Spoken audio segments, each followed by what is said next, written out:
శాఖలో భూభారతిలో భూముల హారతి 10,000 కోట్ల స్కామ్ యజమానులకు తెలియకుండా 22 ఫైళ్ల భూ బదలాయింపు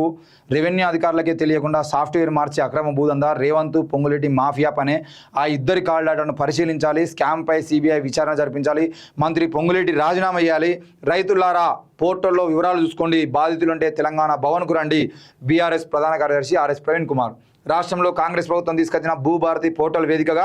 10,000 కోట్ల విలువైన భారీ బాహుబలి భూ కుంభకోణం జరిగిందని బీఆర్ఎస్ ప్రధాన కార్యదర్శి డాక్టర్ ఆర్ఎస్ ప్రవీణ్ కుమార్ విమర్శించారు మంత్రి పొంగులేటి శ్రీనివాసరెడ్డి పరిధిలోని రెవెన్యూ రిజిస్ట్రేషన్ శాఖల్లో ఇప్పటి వరకు అసలైన పట్టాదారులకు కనీస సమాచారం లేకుండానే 22,000 ఫైళ్ల భూ బదలాయింపులు జరగాయని ఇదంతా సీఎం రేవంత్ రెడ్డికి తెలుసా అని చెప్పేసి ఆర్ఎస్ ప్రవీణ్ కుమార్ గారు అంటారు మేమేమంటారంటే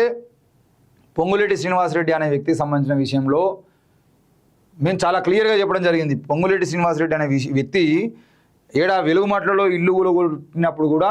ఆ ఇల్లు ఎందుకు కూలగొట్టినా అని మేము తెలుసుకునేదంటే ఆ భూమి కలెక్టర్ పక్కనే ఉన్నటువంటి ఆ 66 ఎకరాల భూమి ఏదైతే ఉందో